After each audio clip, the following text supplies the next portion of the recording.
Mr. Chairman, I really must object to this witness testifying in front of our committee. Tulsi Gabbard is a Russian asset, someone who left the Democratic Party to support authoritarian regimes. She even met with dictator Assad over in Syria. She's constantly spreading Kremlin propaganda. She just parrots the talking points coming straight out of Moscow.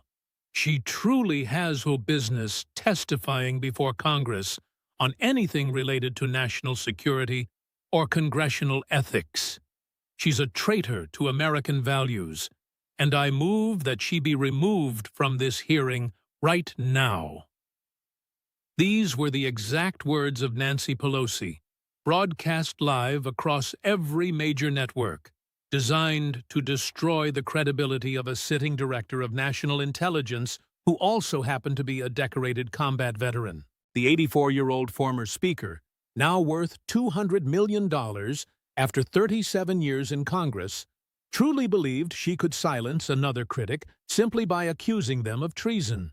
She was convinced that her decades of political power made her completely untouchable. She thought that questioning someone's patriotism would just shut down the entire conversation. She was incredibly, catastrophically wrong. Because what Pelosi had no idea about was that Lieutenant Colonel Tulsi Gabbard, combat veteran, Iraq War survivor, and current Director of National Intelligence, had spent 3 painstaking months preparing for this very moment. Every suspicious stock trade, every instance of unexplained wealth, every luxury purchase while everyday Americans struggled, every single hypocritical statement, all of it was meticulously compiled into one devastating file. Pelosi's desperate attack inadvertently gave Gabbard the perfect opening to unleash absolutely everything. Go ahead and smash that like button, because you are about to witness something truly unprecedented. This was a combat veteran, bearing the combat medical badge, systematically taking apart a career politician worth $250 million, armed with nothing but documented evidence, military-grade precision, and the undeniable moral authority of someone who had actually served their country under fire. This wasn't just about Democrat versus Republican. This was a combat veteran against a career politician. It was service versus pure self-enrichment. It was honor versus blatant hypocrisy. It was youth against age. A 43-year-old warrior who had earned absolutely everything through immense sacrifice, pitted against an 84-year-old dynasty politician who had simply inherited power and accumulated vast wealth. Nancy Pelosi had intended to obliterate Tulsi Gabbard's reputation. Instead, she unintentionally handed a lieutenant colonel with privileged access to classified intelligence a massive microphone to expose every single truth. The hearing room of the House Permanent Select Committee on Intelligence was practically crackling with tension even before the session officially began. This was clearly not just routine congressional business. This was high-stakes political theater, and absolutely everyone in the packed chamber sensed it. At exactly 10:00 a.m. on a Thursday morning in Washington, D.C., the room was alive with anticipation. Journalists representing every major outlet had already claimed their spots in the press gallery. Congressional staffers filled up all the back rows. Security personnel were strategically positioned throughout the room. The C-SPAN cameras captured every angle, while cable news networks abruptly cut into their regular programming for live coverage. The official title of the hearing was National Security Threats and Congressional Ethics in the Modern Era. But deep down, everyone understood the real agenda. This was all about Tulsi Gabbard, the former Democratic Congresswoman turned Republican, now the current Director of National Intelligence, a combat veteran, and undeniably one of America's most controversial political figures. At the witness table sat Lieutenant Colonel Tulsi Gabbard, dressed sharply in a dark navy suit, an American flag pin proudly displayed on her lapel. At 43 years old, she carried herself with the undeniable poise of someone who had faced combat zones. A straight posture, a calm expression, and alert eyes that seemingly missed nothing. Her shoulder-length dark hair was neatly pulled back, looking utterly professional. There was no excessive jewelry, no visible designer labels, just the understated appearance of someone who had spent many years in military uniform, where appearance regulations were always strictly enforced.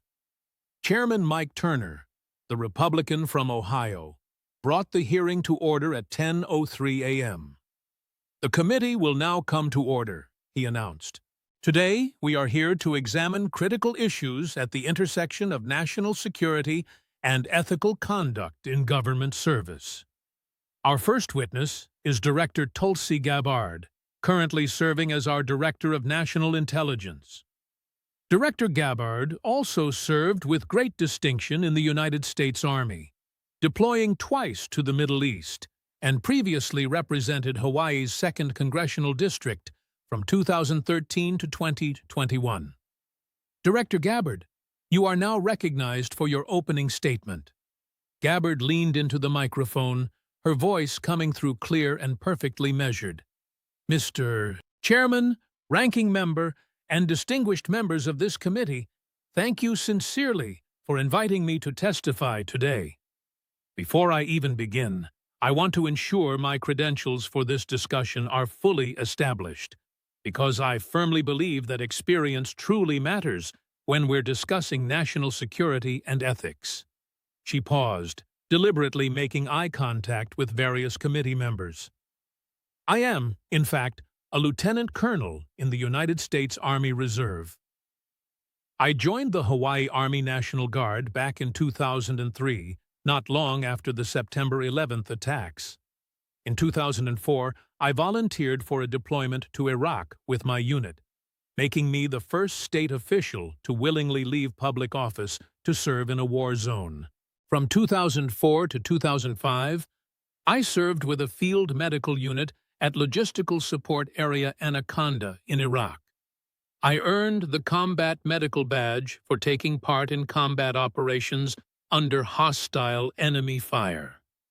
That isn't a medal you get for sitting behind a desk. You earn it by serving in the thick of combat, under fire, while the enemy is actively trying to take you out." The room fell silent, with every single person hanging on her every word. Then in 2007, I graduated as the Distinguished Honor Graduate from the Alabama Military Academy's Accelerated Officer Candidate School, becoming the first woman in the Academy's 50-year history to earn that honor. I deployed again, this time to Kuwait from 2008 to 2009, where I served as a military police platoon leader. I became the first woman to ever enter a Kuwaiti military facility, and also the first woman to be honored by the Kuwait National Guard for my work in training their counterterrorism teams. You could hear the weight of experience in Gabbard's voice. I have served in uniform for more than 2 decades. I've led soldiers in the heart of combat zones. I've made decisions when lives were on the line. Right now, I serve as the Director of National Intelligence, where I oversee 18 intelligence agencies with a combined budget of over $80 billion and more than 100,000 personnel. I was confirmed by the U.S. Senate in a 53-47 vote, following extensive FBI background checks, security clearance reviews, and personal testimony. She then looked straight into the cameras. "I'm not saying this to boast, but to make it clear that my commitment to this country has been proven through service, through sacrifice, and through my willingness to put my own life on the line. Now, when it comes to the intersection of national security and congressional ethics, the doors at the back of the chamber burst open with more force than was really necessary. Nancy Pelosi walked in, and the effect was both immediate and clearly calculated. Even at 84 years old, the former Speaker of the House still knew exactly how to command a room. She was wearing a deep purple suit with a statement necklace, and her silver hair was styled with absolute precision. Every single camera in the room pivoted towards her. Journalists suddenly sat up a little straighter. Even the committee members themselves turned to watch. Pelosi made her way down the center aisle with a deliberate slowness, her heels clicking loudly on the marble floor. She didn't even acknowledge the disruption that her late arrival was causing. She took her time. This was her show, or at least that's what she believed. After 37 years in Congress, which included 4 years as the first female Speaker of the House, she had perfected the art of political theater. She took a seat just 3 spots down from ranking member Jim Himes, in a position that would keep her perfectly in frame for all the cameras. With practiced movements, she arranged the papers in front of her, adjusted her microphone, and then leaned in to whisper something to the congressman sitting next to her. A slight smile played across her lips. But Gabbard, showing the kind of discipline learned from years of military service, continued her testimony without missing a single beat. As I was saying, the intersection of national security and ethics is especially relevant when you consider that members of Congress get classified briefings on matters of national defense and intelligence operations. Point of order, Mr. Chairman. Pelosi's voice sliced through the room with the kind of authority that comes from being used to controlling congressional proceedings. Chairman Turner looked up, clearly taken by surprise. The gentlelady from California is recognized.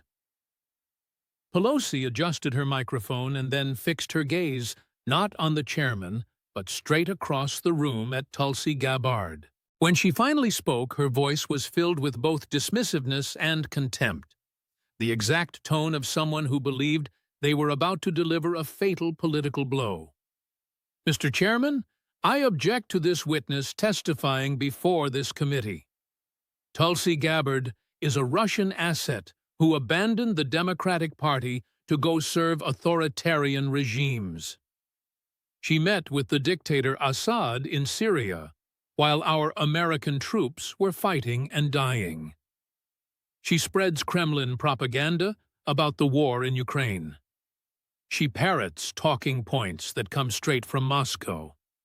She has no business whatsoever testifying before Congress on matters of national security or congressional ethics. The room absolutely erupted. Republican members started objecting all at once, their voices overlapping in a wave of protest. Democrats began shifting uncomfortably in their seats. Some were nodding along in agreement with Pelosi. Others looked uncertain, knowing that attacking a combat veteran's patriotism was very dangerous political territory. The press gallery exploded with activity. Journalists typed frantically, while photographers' cameras clicked away rapidly. But Pelosi wasn't finished just yet. She leaned closer to the microphone, her voice climbing with a hint of dramatic outrage. This woman turned her back on her party, threw away her principles, and now she serves an administration that babies dictators and weakens American interests. She is a traitor to everything America stands for, and I demand she be removed from this hearing right now. That word, traitor, just hung in the air like a ticking bomb. It was the nuclear option in politics, a word that didn't just question her decisions, but her very loyalty to the country. A few Republican members shot up from their seats, shouting in protest. Chairman Turner slammed his gavel again and again, trying to get the room back under control.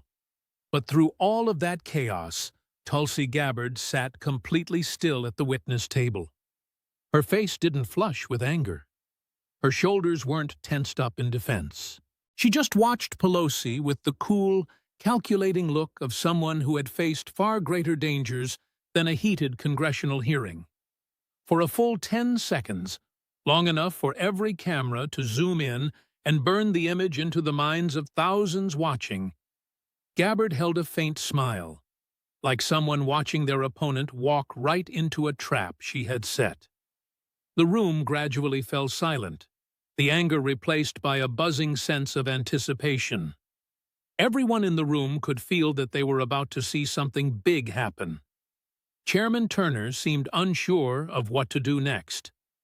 The ranking member, Heems, looked like he was weighing whether or not to back Pelosi's move. The other committee members watched on, looking tired, like people who knew they were about to be caught in the fallout of an explosion. Tulsi Gabbard took a slow sip of water from her glass, then placed it down with careful, deliberate precision. Then she spoke. Her voice was quiet, but it filled the room with an authority no one could miss. "Madam Speaker," she began, using Pelosi's old title with a sharp, pointed respect. "Thank you for voicing your concerns about my credibility and my loyalty to this country. Allow me to address those concerns head-on." She stayed in her seat, giving off a sense of calm, not defensiveness. "You called me a Russian asset and a traitor. Those are incredibly serious things to say. In my job as Director of National Intelligence, if those accusations were true, it would mean one of the biggest security failures in the history of the United States. So, let me ask you a question, Madam Speaker. If I really were a Russian asset, like you claim on national TV, do you think the FBI would have given me a security clearance? What about the CIA or the Defense Intelligence Agency?" Pelosi started to speak, but Gabbard cut her off, her voice firm. "Do you think the United States Senate, after holding long hearings, digging into my entire past and hearing from intelligence experts, would have confirmed me as Director of National Intelligence with a 53-47 vote? Do you really believe our entire intelligence community, the FBI, and the Senate are all compromised? Or could it be that what you're saying is just a political attack with no facts behind it?" She paused, letting the weight of her words sink in. "I served in Iraq, Madam Speaker. I was right there, on the ground, taking enemy fire. I earned the Combat Medical Badge for my actions in battle. That isn't some political stance or a simple policy disagreement. That is serving your country while people are actively trying to kill you. Have you ever worn the uniform? Have you ever been sent into a combat zone? Have you ever put your own life on the line for this country?" The questions hit like artillery shells. Several members of the committee leaned forward in their seats.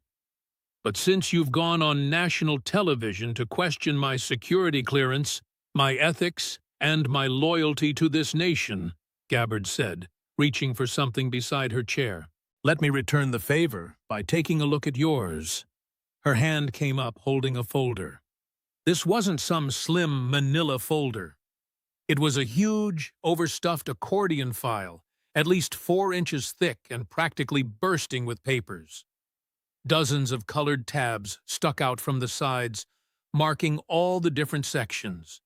It landed on the table in front of her with a heavy thump that echoed through the now silent room. Every single eye in the room was locked onto that folder. Every camera zoomed in tight. The image was perfect, physical, undeniable proof that she had prepared her case with the same careful planning she'd used for military operations. "Madam Speaker," Gabbard said, her voice shifting to the calm, measured tone of a military officer giving a briefing. "Since you brought up my credibility and my ethics, I think it's only fair that we examine yours. Specifically, I'd like to talk about how you managed to build a personal net worth of $264 million, all on a congressional salary of just $223,500 a year." She opened the folder, revealing hundreds of pages of documents, printouts, highlighted sections, and sticky notes marking key parts.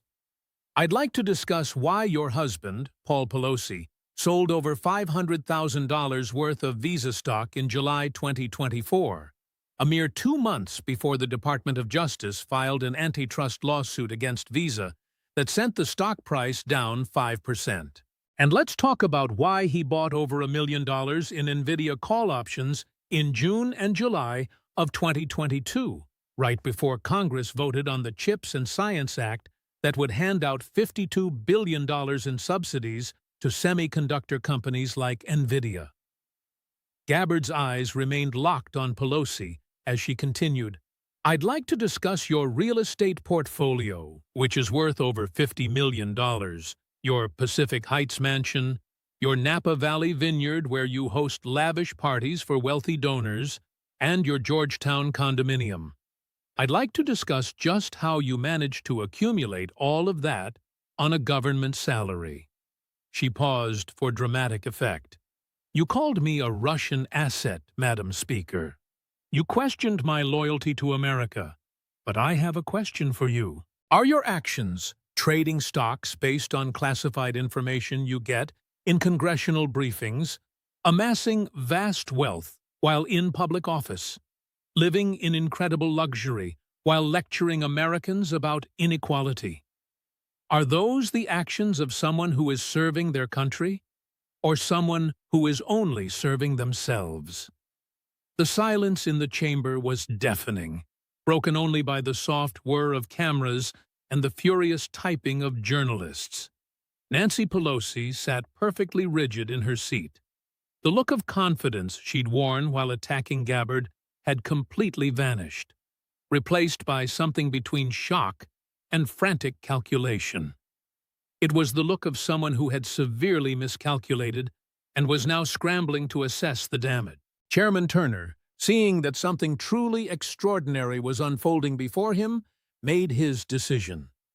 The witness was directly attacked by the gentle lady from California concerning her credibility, her ethics, and her loyalty to this nation. She has the right to respond to those attacks. Director Gabbard, you may proceed. A faint smile returned to Tulsi Gabbard's lips. "Thank you, Mr. Chairman. I believe the American people deserve to hear the facts about how their elected representatives are building fortunes while in office. Let's begin with what I call the $264 million question." Tulsi Gabbard methodically arranged a series of documents across the witness table in chronological order. Each one was stamped with official government seals, letterheads from financial institutions, or public disclosure marks. The cameras captured her deliberate organization. This was not some sloppy political attack, but a well-prepared investigation. "Madam Speaker," Gabbard began, her voice taking on the sharp, analytical tone of an intelligence briefing. "In my job as Director of National Intelligence, I oversee investigations into potential threats to our national security. One of the key red flags we look for is unexplained wealth. That's when someone has access to classified information and, at the same time, is accumulating wealth that can't be justified by their known income sources." She held up a document. "This concept isn't about being partisan or political. It's just basic counterintelligence. Unexplained wealth suggests a potential compromise, that someone might be selling secrets, taking bribes, or using classified information for their own personal gain.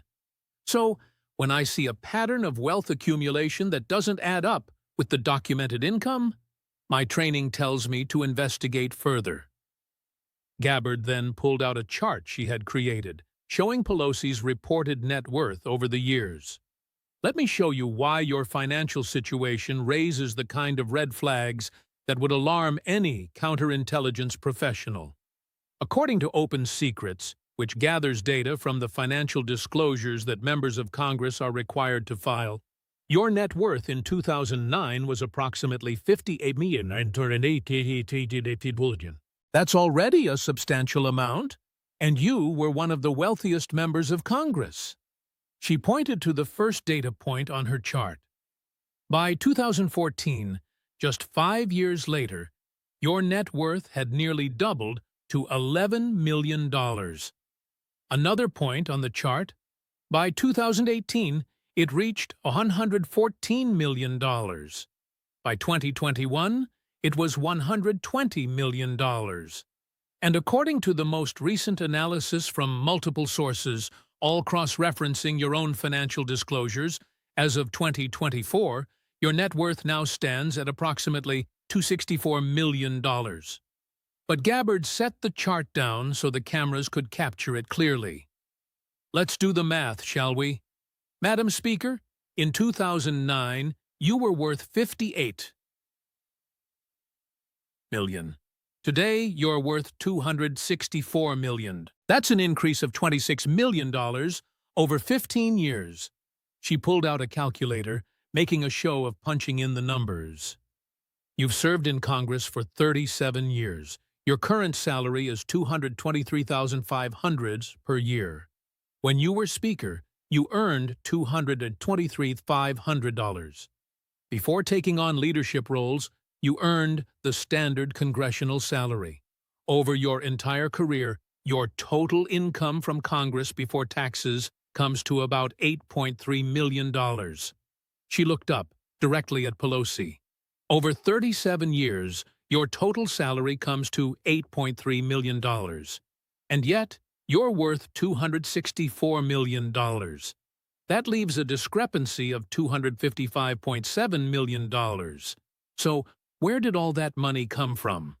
The question just hung there in the chamber. You could see several committee members, regardless of their party, lean forward, clearly interested in the answer.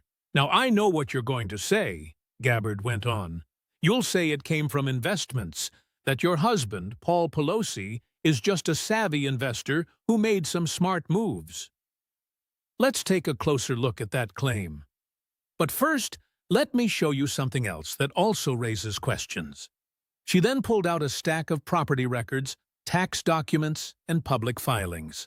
You and your husband have an extensive real estate portfolio, which is currently valued at around $45 to $50 million. Let me walk you through these holdings, because every single one tells a story about how this wealth was built.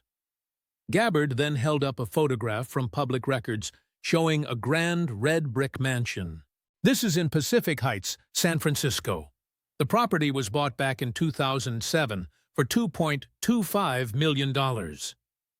It's registered under the Paul Pelosi Family Trust. According to both San Francisco property records and your own financial disclosures, this same property is now valued somewhere between $10 and $20 million. We're talking about a 3,032-square-foot mansion built in 1938, located in one of America's most exclusive neighborhoods. Gabbard remarked, "It's a beautiful home, but on a congressional salary?"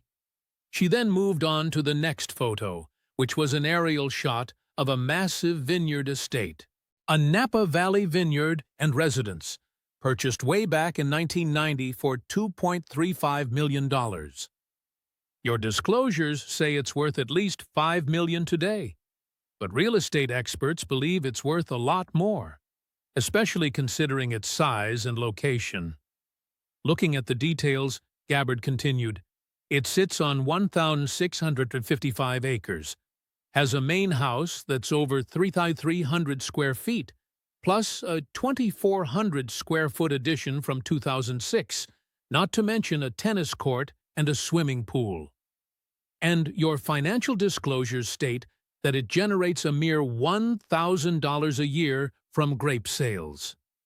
Locals have reported that when you're staying there, you throw lavish parties for donors and political allies with, and I'm quoting a neighbor here, gaggles of black SUVs and increased air traffic. Apparently, there's no missing it when Speaker Pelosi comes to town. She then displayed more documents. You also have a condo in Georgetown, Washington, D.C., one of the city's most exclusive neighborhoods, just 15 minutes from the Capitol building. And on top of that, 2 commercial buildings in San Francisco, each valued in your disclosures anywhere between $5 and $25 million, and bringing in between $15,000 to $50,000 a year in rent. Gabbard then stepped back from the documents, surveying the whole collection. That adds up to roughly $50 million in real estate holdings. Now, Madam Speaker, Your total congressional salary over 37 years, before taxes and before any living expenses, is just $8.3 million. And yet, you own $50 million worth of property. That's 6 times your entire career salary, just in real estate alone. And this is before we even get to the other $214 million of your net worth, she said, looking directly at Pelosi.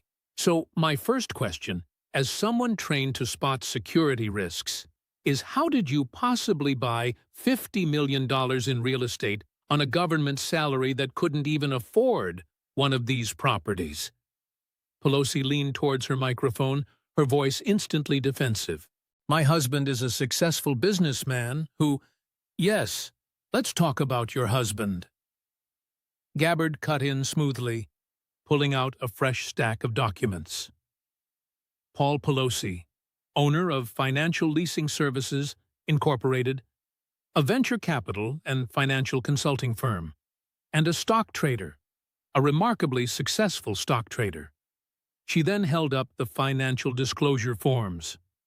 According to your mandatory congressional financial disclosures, which are public record, by the way, your joint stock portfolio is currently valued at over $130 million. Let me just list off your major holdings. You've got Apple, Microsoft, Amazon, Alphabet, which is Google's parent company, Meta, formerly known as Facebook, Nvidia, Disney, Comcast, Visa, and Tesla. The portfolio reads like a who's who of America's most successful tech and media companies, Gabbard observed. Now, there's nothing illegal about owning stocks, of course, but the performance of this portfolio is what raises serious questions from a counterintelligence perspective. She then put up a chart showing the portfolio's performance. In 2023, your portfolio had a return of roughly 54%. Just for context, the S&P 500, the benchmark for America's 500 largest companies, returned only about 25% that same year. Madam Speaker, you didn't just beat the market. You more than doubled its return.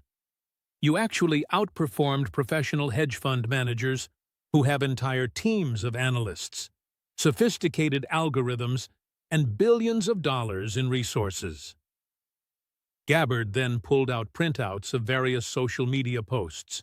In fact, your stock trading has become so legendary that there's a social media account called Nancy Pelosi Stock Tracker that has amassed over 500,000 followers. Individual investors are literally tracking your financial disclosures and copying your trades, all because your stock picks are so consistently profitable. There are investment websites and forums completely dedicated to following what's been nicknamed the Pelosi portfolio. But in investing circles, you've basically become a meme. Madam Speaker, the politician whose trades are so successful that just copying them has become an actual investment strategy. She set the documents down and looked at Pelosi with the analytical gaze of an intelligence officer. So, we're faced with a logical question. There are only 2 possibilities here. Either your husband, Paul, is the greatest stock picker in the history of Wall Street, better than Warren Buffett, better than every hedge fund manager with unlimited resources, or he's trading on information that isn't available to the public. My husband doesn't, Pelosi started. Let me ask you directly, Madam Speaker, Gabbard cut in, her voice firm but controlled. As a member of Congress, and specifically as Speaker of the House for 4 years, did you receive classified briefings on matters of national security, economic policy, pending regulatory actions, and government contracts? Pelosi hesitated. Members of Congress receive briefings on matters relevant to their duties. Yes or no, please. Did you receive information in your official capacity that was not available to the general public? Information that could move markets if it became known? Yes, but I would never… And you and your husband filed joint tax returns, correct? You share bank accounts. You jointly own these properties and stocks. When his investments profit, you profit equally. We file jointly, yes. But so you directly benefit from every dollar of profit his trades generate. When he makes $1 million on a stock trade, that's your money too, correct? Pelosi's voice rose slightly. That's a standard legal arrangement for married couples. I'm not questioning the legality of marriage or joint tax returns, Madam Speaker, Gabbard said evenly. I'm establishing that you directly and immediately benefit from your husband's trading activity. You're not separated from it. You're not distant from it. Every dollar he makes enriches you equally. Is that correct? Yes, Pelosi admitted, clearly uncomfortable with where this was heading. Thank you, Gabbard said, pulling out more documents. Now, let's examine specific trades and their timing. Because in intelligence work, timing is everything. Suspiciously timed transactions, ones that occur right before major market-moving events, are one of the clearest indicators of insider information. Let me show you the pattern. She began arranging documents, showing a detailed timeline with dates, stock transactions, and corresponding government actions. We're going to look at several cases where the timing of your husband's trades raises serious questions about where the information came from. And I want to be clear, this isn't speculation. These are documented facts, your own mandatory disclosures, cross-referenced with public government announcements. The timing speaks for itself. Nancy Pelosi sat motionless in her seat, her face showing the strain of someone who'd walked into an ambush far more sophisticated than she'd anticipated. She'd expected to destroy Gabbard with an accusation of treason. Instead, she was watching a military intelligence officer methodically build a case using the exact same investigative techniques used to identify security threats. Around the room, members of both parties watched with rapt attention. The accusations of insider trading weren't new. They'd been floating around for years. But never had they been laid out so systematically, so comprehensively, with such authority by someone whose credentials made her impossible to dismiss as a partisan hack. Let's start with what I call the NVIDIA fortune, Gabbard said, opening a new section of her folder. And let's see if we can explain the timing through anything other than access to classified information. Tulsi Gabbard pulled out what appeared to be a professionally designed timeline poster, complete with dates, stock prices, government actions, and annotations. She propped it against the document stand where everyone in the room could see it clearly, as cameras zoomed in to capture the details. In my role overseeing intelligence operations, Gabbard began, I've learned that isolated suspicious activities might be a coincidence. But when you see repeated instances of highly profitable transactions occurring right before major market-moving events, that's a pattern. That's evidence of foreknowledge. That's what we look for when investigating potential security breaches. She pointed to the first section of her timeline. Let's start with Case 1, the NVIDIA fortune. This all went down in June and July of 2022. According to the financial disclosure you filed on July 15, 2022, Gabbard held up the actual official document. Paul Pelosi bought call options on NVIDIA stock. Now, for anyone who isn't familiar with these financial tools, call options give you the right to buy a stock at a set price. It's essentially a bet that the stock's price is going to shoot up. And this specific purchase, according to your own disclosure, was valued somewhere between $1 and $5 million. She then moved to the next point on her timeline. Now, at this very same time, Congress was in the middle of debating the CHIPS and Science Act, a bill that would hand out $52 billion in federal subsidies to companies that make semiconductors. As the Speaker of the House, you were deeply involved in this legislation. You were in classified briefings about what was in the bill, its chances of passing, and the economic impact it would have. You could hear the edge in Gabbard's voice. NVIDIA, Madam Speaker, is one of the biggest winners when it comes to these semiconductor subsidies. This is the company that designs the very advanced chips that would get massive government support from this new law. Once this bill passed, NVIDIA stood to gain enormously. Anyone who had a heads up that the bill was going to pass could make an absolute fortune by investing before it was publicly announced. She then pointed to the dates on her timeline. Let me lay out the sequence of events very clearly. Early July 2022, Paul Pelosi buys over $1 million worth of NVIDIA options. Mid-July 2022, news outlets start reporting on his purchase, which immediately sparks public outrage and accusations of insider trading.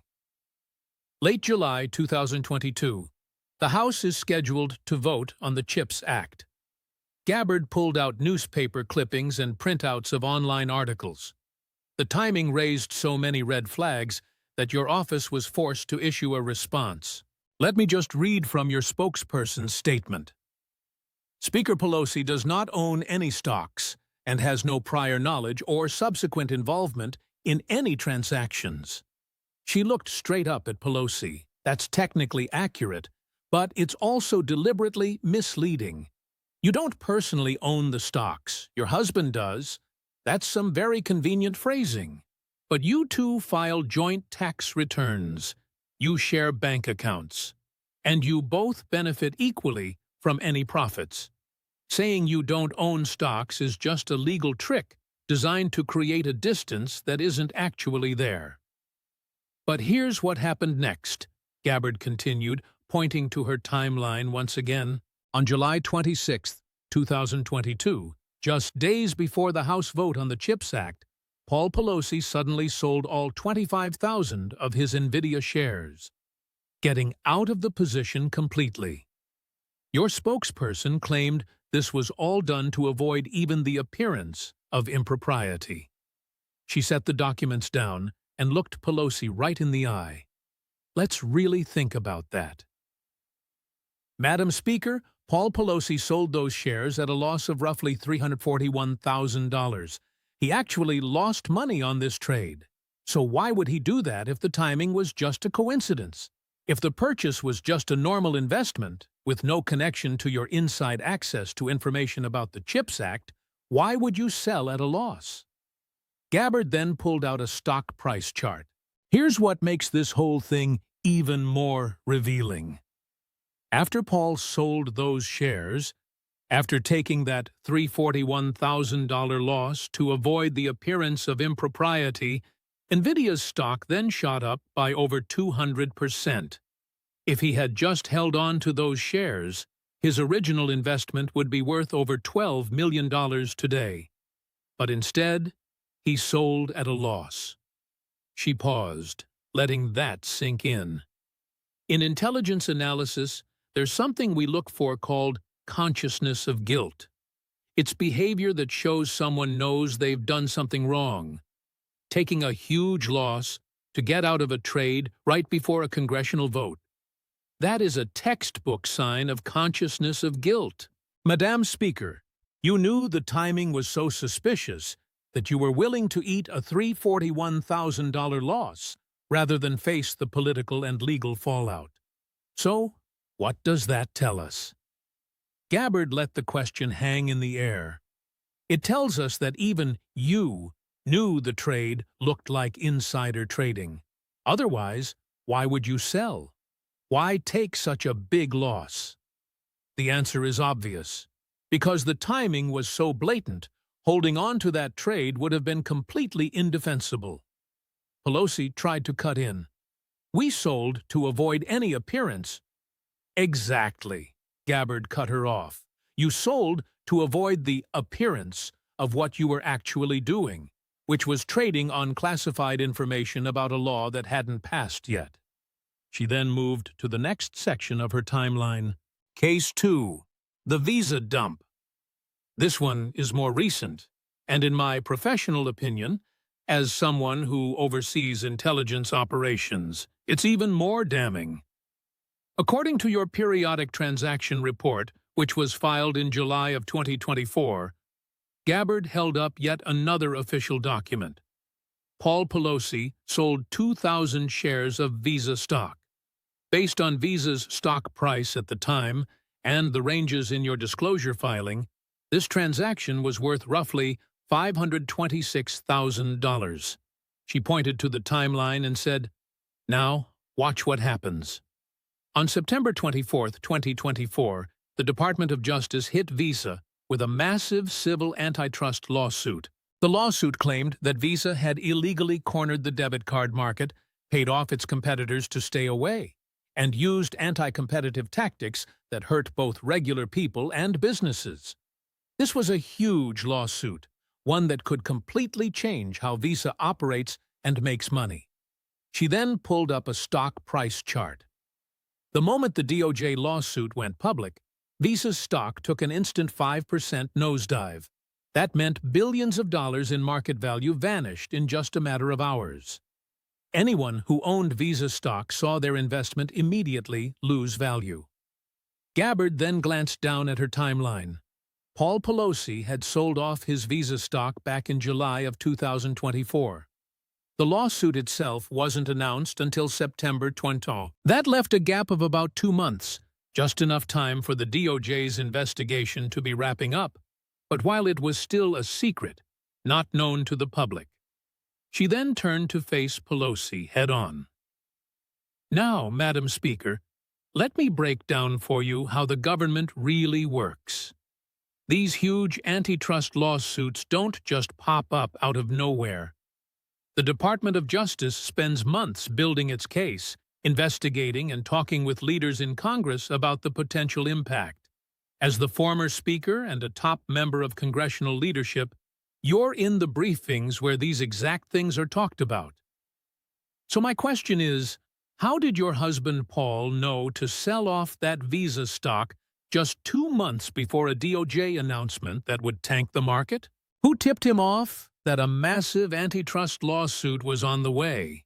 Were you in classified briefings where the DOJ's investigations into these big corporations were discussed? And did you share any of that information, whether by accident or not, with your husband?" Pelosi's voice immediately became defensive. She said, "My spokesperson has already made it clear that I am not involved in any investment decisions." Gabbard cut her off, saying, "Your spokesperson says you don't own any stocks. But you two filed joint tax returns. You personally profit from every single dollar he makes. So when your husband Paul sells Visa stock 2 months before a lawsuit sends the price plummeting, you benefit by dodging those losses. That's hardly no involvement. That's being completely financially tied to his trading activity." She then pulled out even more documents. She said, "Let me keep going, because the pattern gets even more obvious when you see more examples." Case number 3, the Microsoft mystery. Reading from another disclosure, Gabbard stated, "In March 2021, Paul Pelosi bought a large number of Microsoft call options. Then, just 12 days later, exactly 12 days, Microsoft landed a massive contract worth $21.8 billion from the U.S. Army to provide augmented reality headsets for soldiers. This was one of the biggest defense contracts handed out that entire year." She pointed out that Microsoft's stock jumped 11% on the news, and as a result, Paul Pelosi's options became incredibly more valuable. That's some remarkable timing, wouldn't you agree? She didn't even wait for an answer. Now, defense contracts of this size aren't just decided in 12 days. These kinds of deals are planned out, negotiated, and approved over the course of many months. Committees in Congress, especially the Armed Services and Appropriations Committees, are told about these huge defense contracts long before the public ever hears about them. As Speaker of the House, you were either in those briefings or you got detailed summaries of them. So, was Paul's decision to buy Microsoft options just 12 days before a $22 billion contract announcement connected to information you got in classified briefings? Gabbard pressed on, because from an intelligence point of view, that kind of timing is almost impossibly lucky, unless, of course, someone had inside information. She then moved on to her next case. Case number 4, the Tesla transition. In December of 2020, Paul Pelosi bought somewhere between $500,000 and $1 million worth of Tesla stock. Just 1 month later, in January 2021, President Biden announced that the entire federal government was going to switch its fleet of vehicles over to electric. This move included 225,000 U.S. Postal Service vehicles, making it one of the biggest government vehicle buying programs ever. Gabbard noted that as a leading electric vehicle maker, Tesla stood to be a huge beneficiary of this policy change. And sure enough, Tesla's stock price shot up right after the announcement. Paul Pelosi's December investment grew by a substantial amount. She looked directly at Pelosi. Policy decisions about switching the entire federal fleet to electric cars don't just happen overnight. They are talked about for months in policy meetings, in briefings at the White House, and in consultations with Congress. You were the Speaker of the House at that time. You were in the meetings where this was being discussed. And 1 month before the public announcement, your husband, Paul, buys Tesla stock. Is that just a coincidence? Gabbard then stepped back, looking over all the evidence she had just laid out on the table. These are not just a few isolated incidents, Madam Speaker. This is a clear pattern that stretches back for years. A purchase happens right before good news breaks. A sale happens right before bad news hits. It's timing that somehow consistently beats the pros, investors who have entire teams of analysts and access to sophisticated market intelligence. She then pulled out a statement from a former securities regulator. Let me read you an analysis from a securities law expert on your trading patterns. The consistency of these well-timed trades, the clear correlation with non-public government information, and a pattern of profits far exceeding professional investors, all raise serious questions about whether classified or non-public information is being used for personal financial gain. Gabbard looked straight at Pelosi. In my role overseeing intelligence operations, if I saw this pattern from anyone with access to classified information, anyone, I would immediately open a counterintelligence investigation because this pattern points to one of two things. Either your husband is getting his hands on non-public information and trading on it, or he's just the luckiest investor in American history. So, Madam Speaker, let me ask you directly, and I'd appreciate a straight answer. Have you ever shared information with your husband that you learned in classified congressional briefings? Have you ever discussed upcoming laws, pending regulations, or government contract decisions with him before that information became public? The question just hung there in the chamber. Every single camera was fixed on Nancy Pelosi. The room fell completely silent as everyone waited for her answer. But before Pelosi could even respond, Gabbard pressed on. Actually, let me rephrase that, because I know you might try to hide behind semantics. Let me put it to you more specifically. You and your husband live in the same house. You share meals together. You talk about your day. When you get home from classified briefings on major laws or policy changes, do you talk about those things with him? Pelosi's voice was careful and measured. Congressional rules forbid the sharing of classified information. That's not what I asked, Gabbard cut in.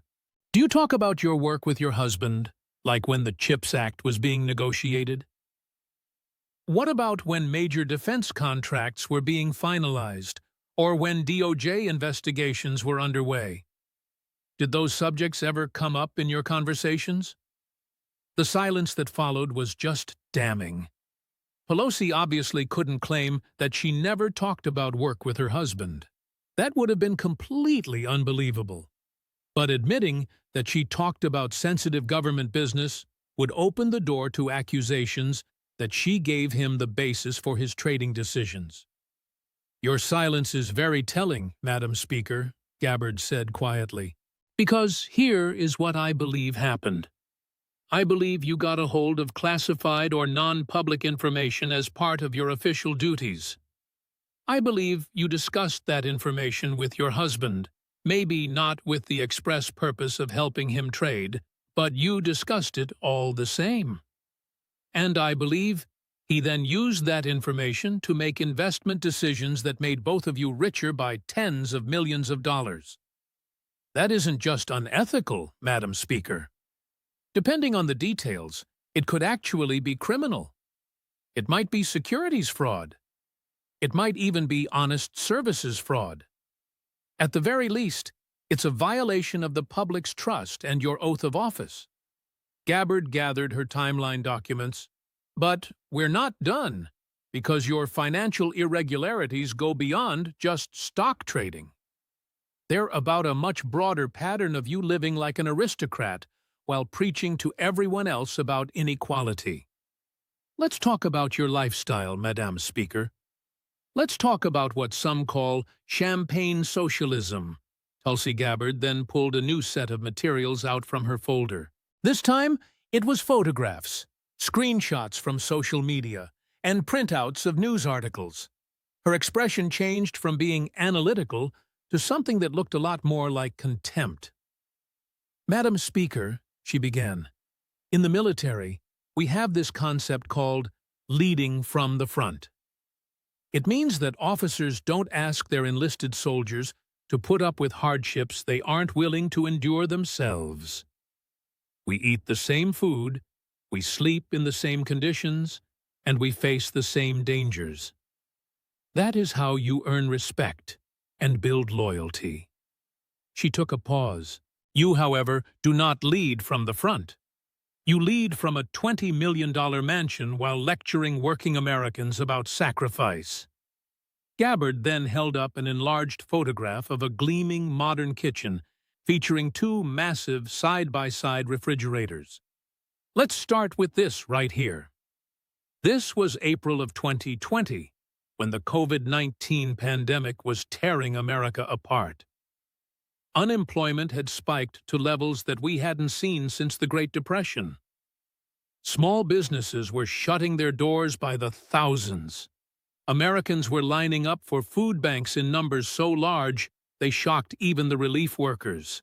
The entire nation was gripped by fear, uncertainty, and a full-blown economic catastrophe."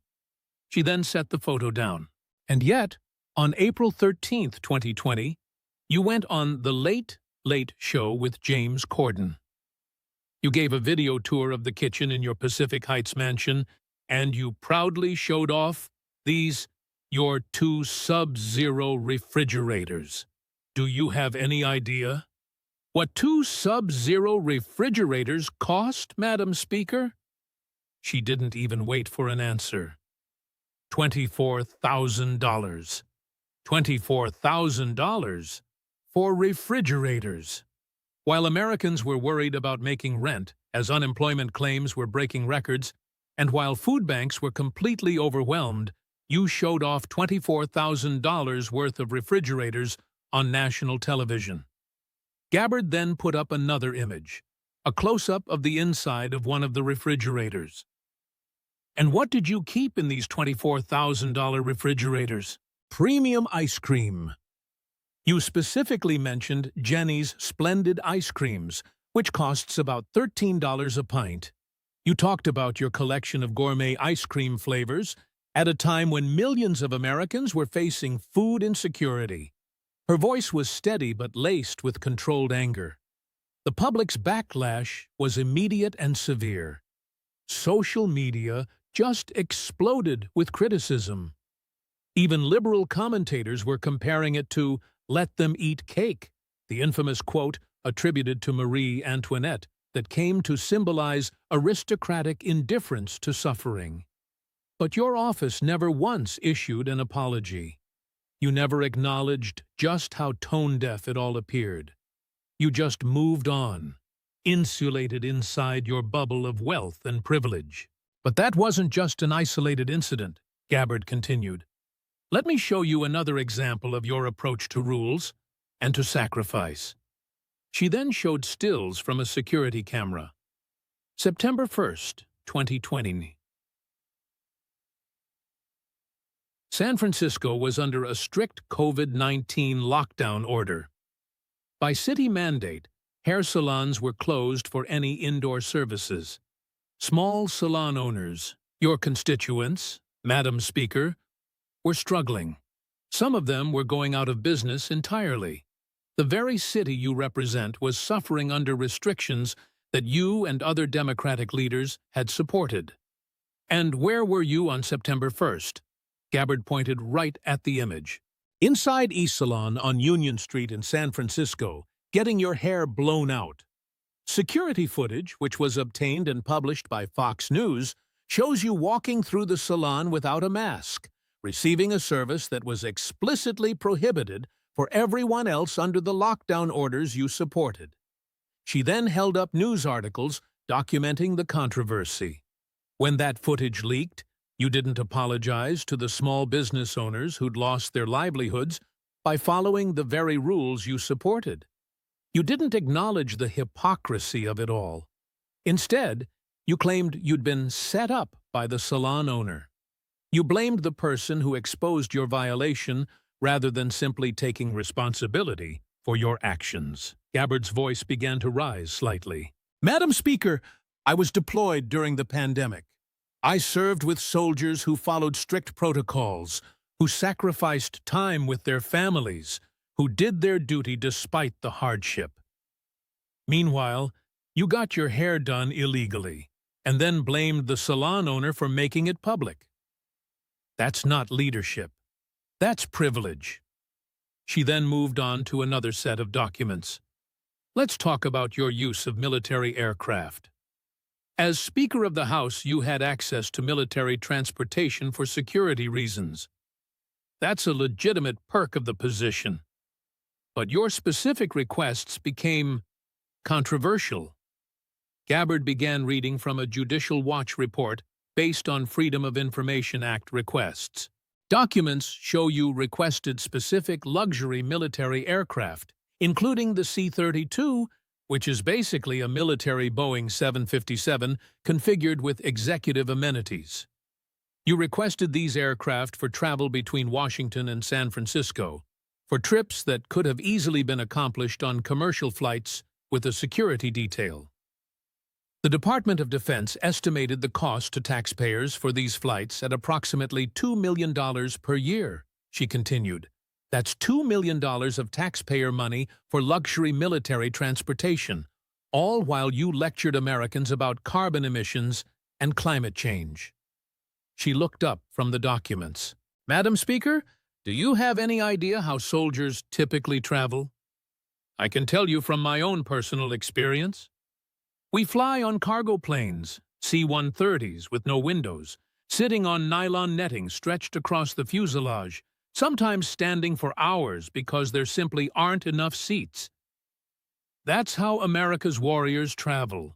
You, however, demanded luxury aircraft with comfortable seating, private areas, and other amenities, all on the taxpayer's dime. All while soldiers, including the soldiers defending the very policies you promote, flew in the back of cargo planes. That is not just hypocrisy. That's contempt for the people who actually serve. Gabbard then pulled out photographs of Pelosi's properties.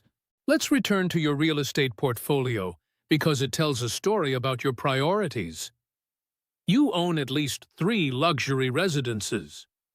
There's your Pacific Heights mansion, worth $10 to $20 million in one of America's most exclusive neighborhoods.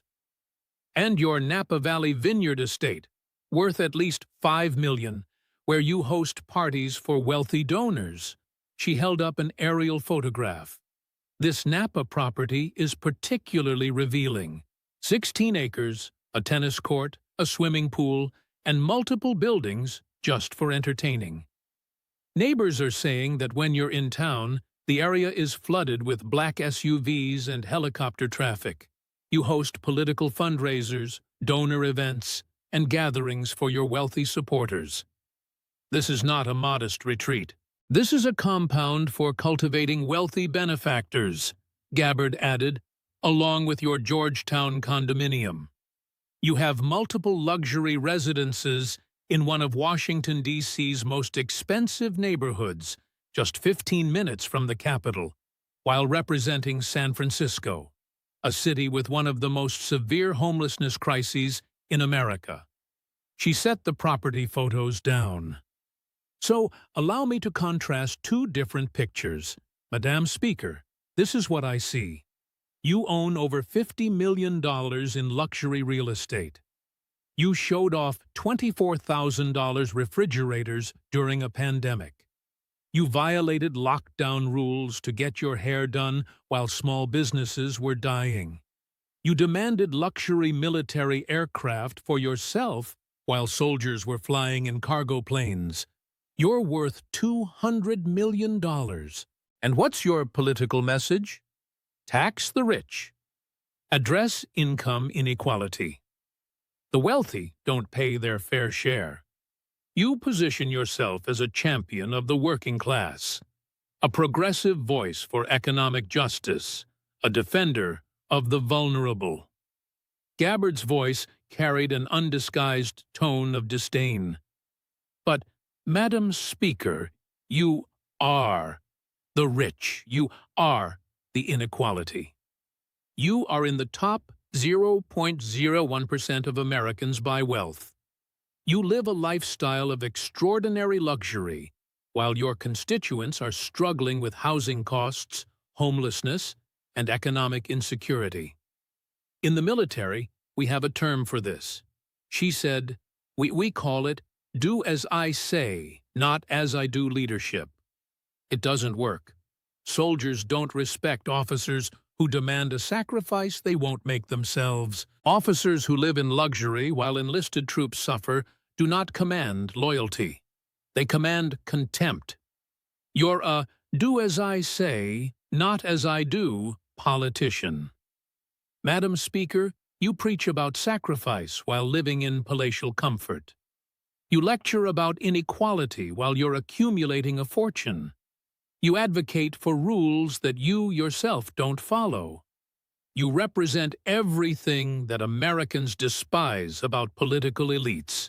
Gabbard gathered her documents, but there is one more issue we need to address.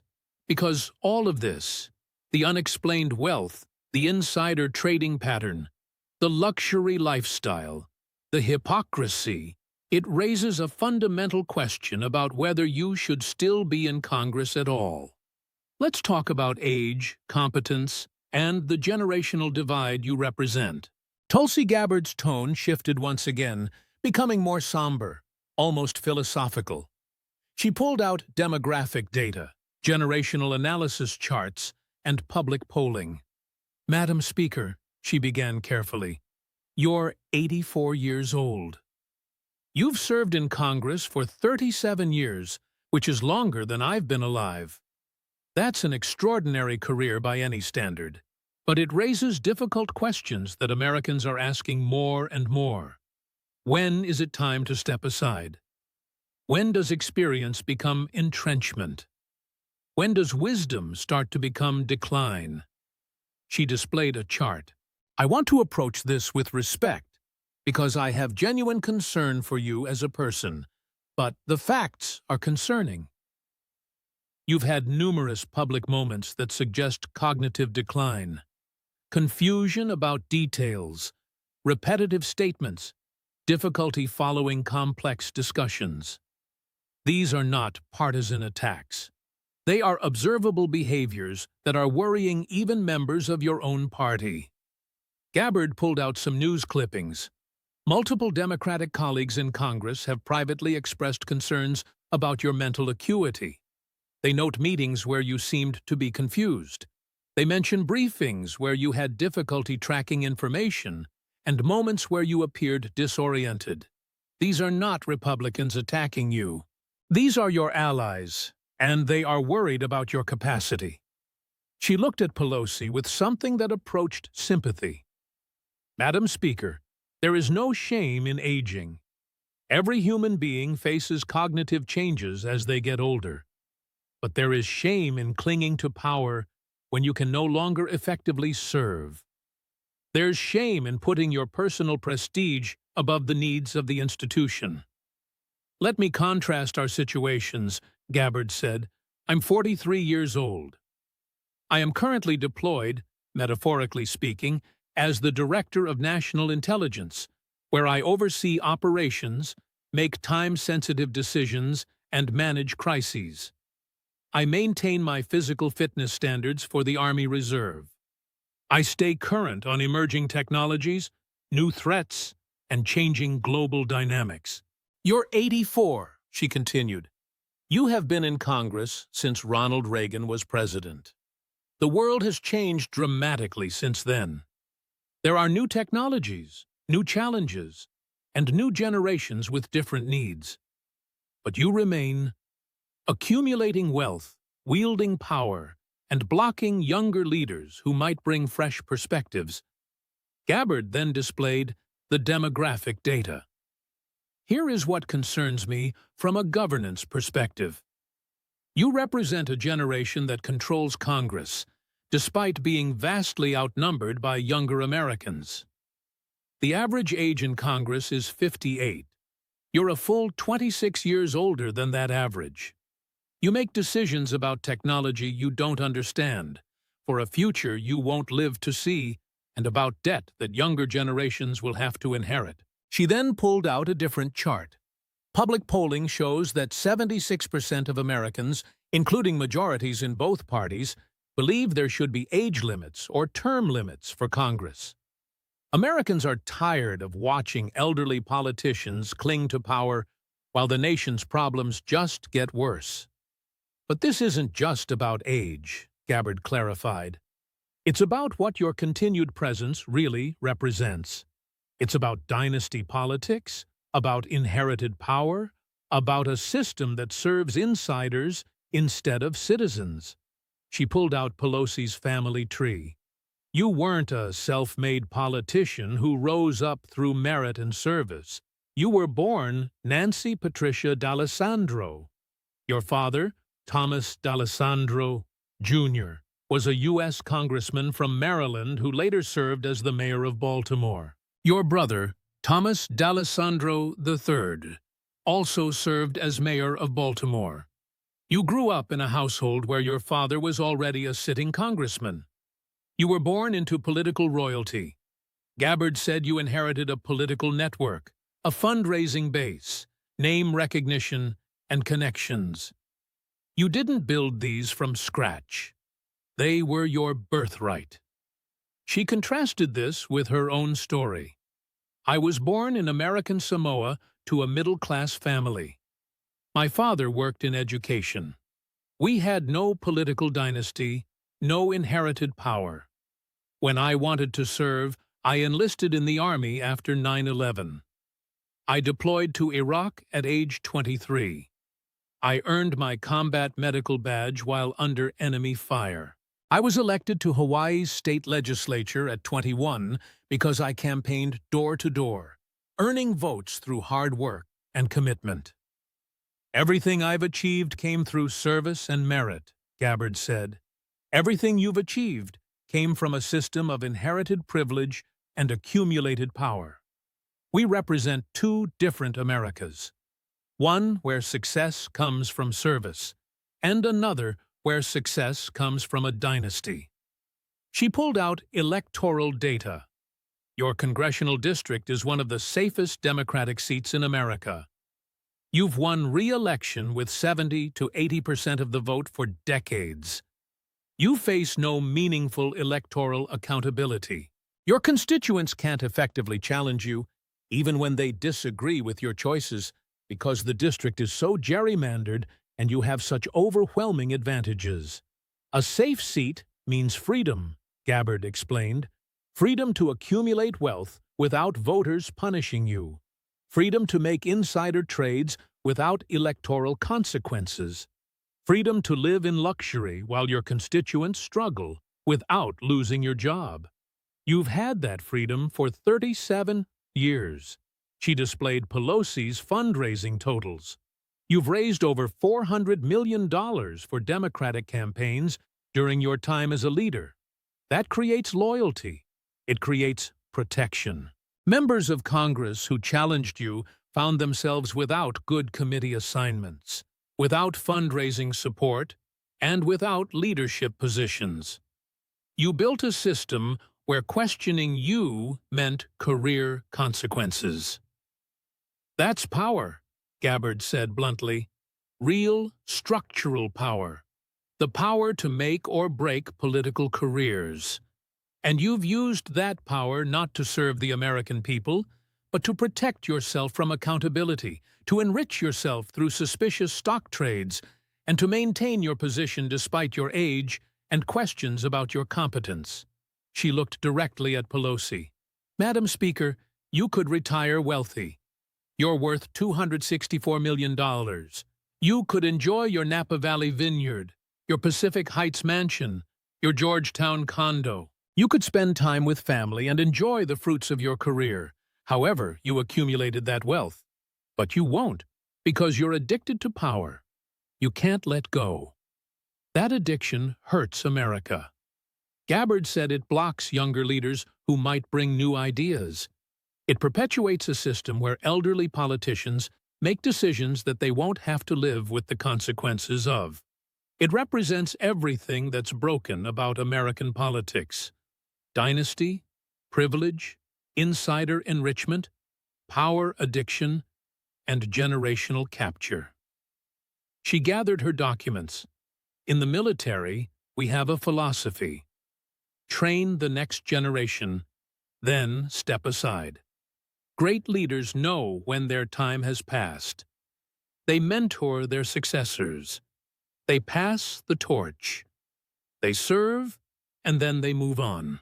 They don't cling to rank until death or disability forces them out. You've forgotten that, Gabbard said, if you ever knew it.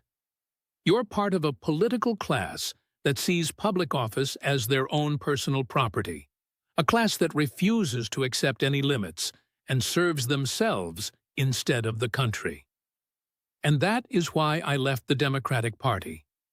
It wasn't because of policy disagreements, Madam Speaker, but because the party is run by people just like you, wealthy insiders who get richer while they preach about the people. She closed that section of her folder, but it's time to summarize the comprehensive case she had presented over the last several hours. Let me bring this to a conclusion with what I call the Lieutenant Colonel's verdict.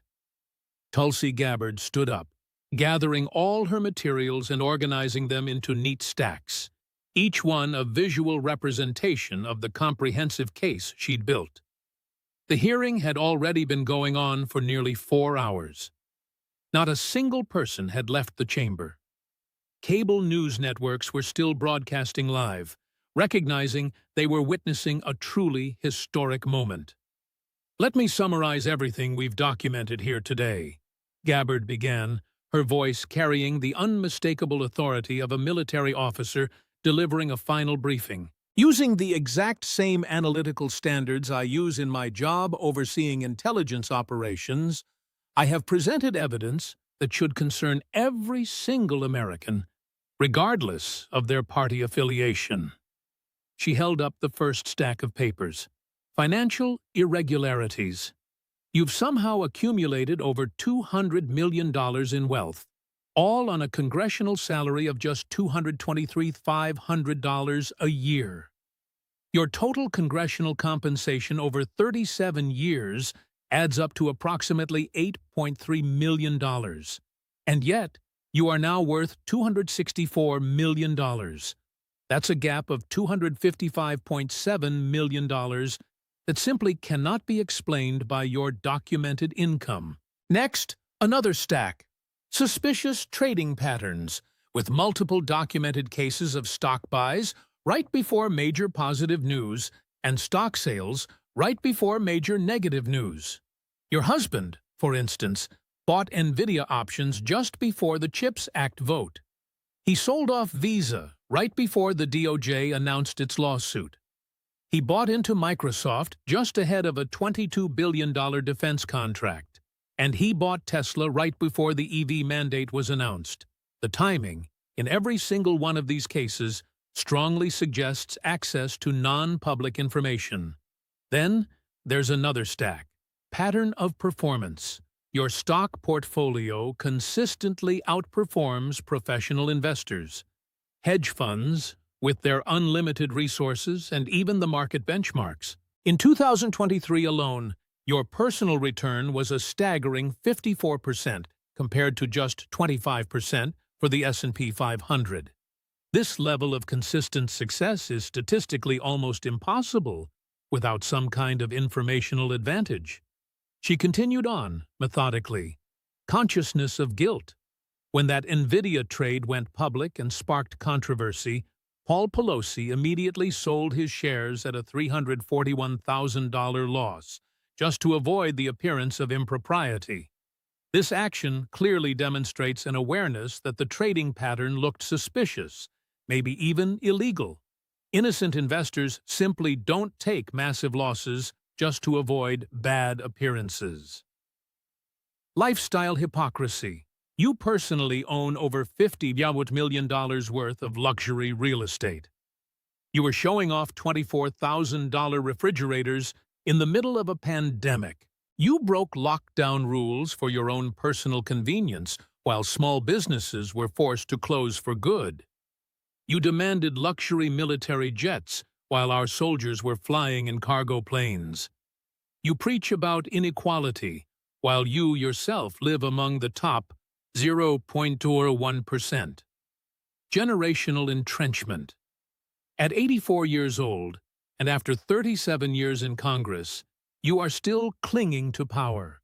Despite clear concerns about cognitive decline, despite being completely out of touch with younger generations, and despite blocking new leaders from rising, you represent everything that is wrong with a gerontocracy that serves only itself instead of the nation.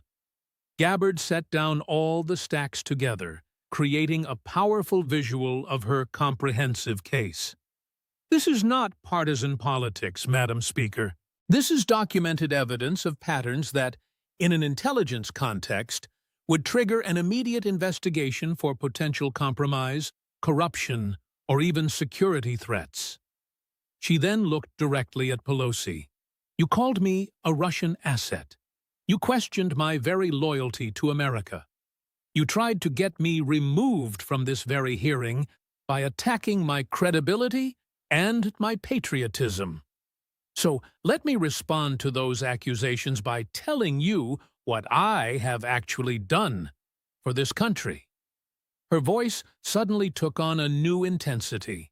I enlisted in the United States Army right after the attacks of September 11, 2001. I was just 22 years old.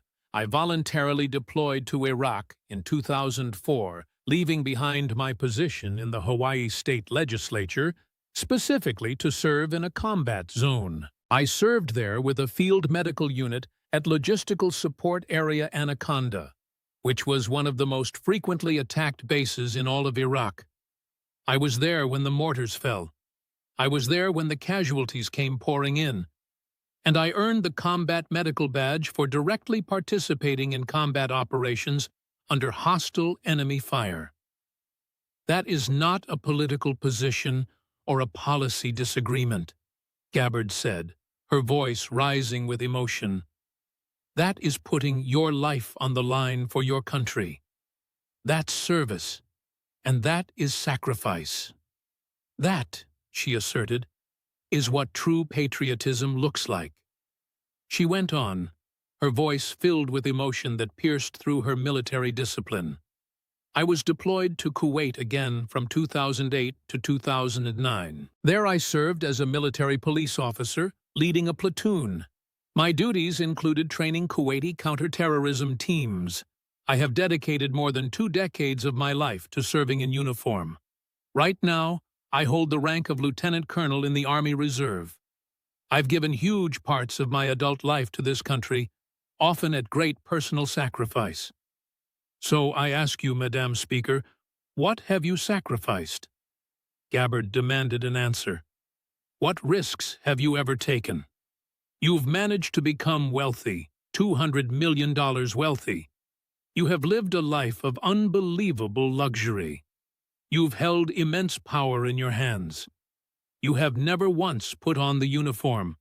You have never been deployed to a war zone. You've never knowingly put yourself in danger for our country. You've never had to miss your child's birthday because you were stationed on the other side of the world. You've never had to wonder if you were going to make it back home alive. Her voice lowered, yet it seemed to carry even more weight. And yet, you have the nerve, the absolute nerve, to call me a Russian asset, to question my love for this country, to imply that I am a traitor. So let me make one thing perfectly clear. Gabbard stated, each word chosen carefully and deliberately. I have literally bled for this country. I have served while under enemy fire. I earned my place through my own merit, my service, and my sacrifice. I was vetted by the FBI, the CIA, the Defense Intelligence Agency, and then confirmed by the United States Senate to serve as Director of National Intelligence. You, on the other hand, have gotten rich while in office, she continued. You've traded stocks using information that the public isn't allowed to see. You've lived a life of luxury while lecturing everyone else about equality. You have clung to your power long after you stopped being effective. You are the face of political dynasties and inherited privilege, and yet you dare to question my loyalty. Gabbard's voice was dripping with undeniable contempt. I am not afraid of your accusations, Madam Speaker. I have faced real enemies, people with real weapons who genuinely wanted to kill me. Your political games don't scare me. Your attempts to ruin my reputation mean nothing to me. That's because I have something that you don't, and something you can never buy. I have the moral high ground that comes from someone who has actually served their country with honor. She then gathered her papers. I am calling on this committee to do the following. First, send this case to the Securities and Exchange Commission for a complete investigation into possible insider trading. The patterns I've laid out here meet every single requirement for suspicious activity. And second, refer this matter to the House Ethics Committee for a deep dive investigation into how wealth is accumulated while holding public office. The American people deserve to know how a member of Congress can make $200 million on a government salary. Third, you need to pass a law, effective immediately, that bans members of Congress and their immediate families from trading individual stocks. Senator Hawley's Pelosi Act would be a good place to start. Members should only be allowed to invest in broad-based index funds. If you want to serve the public, then serve the public, not your own stock portfolio. Fourth, actually start enforcing the laws we already have. Make the penalties mean something. Make the reporting happen in real time. Make it so that breaking these rules is a career ender, not just some small fine. And fifth, it's time to have a serious national conversation about age limits, term limits, and the need for a new generation of leaders in Congress. Americans are sick and tired of watching ancient politicians cling to power while our country's problems just get worse. Chairman Turner gave a slow nod. Thank you, Director Gabbard. We will take your recommendations into consideration. Madam Speaker Pelosi, you now have the floor to respond to the testimony and evidence that has been presented. The entire room went silent. Every single camera turned to focus on Nancy Pelosi. She sat stiffly in her chair, her hands clutching the edge of the table. The confident political strategist who had walked into the hearing ready to destroy a critic now looked small, defensive, and old. She leaned into her microphone, but her voice had lost the commanding tone she'd had just hours before. These are These are just partisan attacks, designed to distract from the important work we're doing in Congress. My financial disclosures are a matter of public record. Everything I have done is perfectly legal. Legal and ethical are two very different things, Gabbard interrupted, her voice cutting and final. You have operated within the technical letter of the law, while at the same time violating every ethical standard that should apply to public service.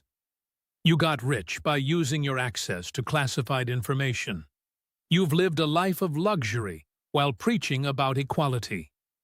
You have clung to power in spite of your age and decline. And whenever someone with real credentials dares to challenge you, you attack their patriotism. I don't respect your authority anymore, Madam Speaker, Gabbard said bluntly. You had authority once. You were Speaker of the House, a very powerful position. But you lost that job because the Democrats lost the House, in part because Americans are tired of politicians exactly like you. You're just another aging member of Congress who refuses to step aside. I have authority, Gabbard continued. I'm the Director of National Intelligence, confirmed by the Senate, overseeing this nation's intelligence operations. I am a lieutenant colonel who has actually served this country in combat. I have the authority that comes from service, from sacrifice, from merit. You have the remnants of power that you are desperately trying to hold on to. She stood, gathering her folders. This hearing is over for me. I've presented the evidence. I've made my recommendations. I've said what needed to be said. The American people can judge for themselves who serves this nation and who serves themselves. As Gabbard prepared to leave the witness table, something unprecedented happened. Several Republican committee members began to applaud. Then some Democrats joined in, quietly, almost reluctantly, but joining nonetheless. Even some Democrats couldn't keep defending the indefensible after watching a combat veteran methodically dismantle a career politician's credibility with nothing but documented evidence. Nancy Pelosi sat alone at her position on the dais. The powerful political force who'd commanded respect and fear for decades, now looking isolated and exposed. The cameras captured it all. The contrast between the young combat veteran walking away with her head held high, and the elderly career politician left to face the consequences of decades of self-enrichment. The hearing would be viewed over 400 million times within 48 hours, but its impact would stretch far beyond viral clips and social media posts. This was the moment a combat veteran forced a national conversation about corruption, about insider trading, and about elderly politicians enriching themselves while Americans struggled. And it all happened because Nancy Pelosi made one catastrophic mistake. She attacked the patriotism and credibility of someone who had actually earned both through service and sacrifice.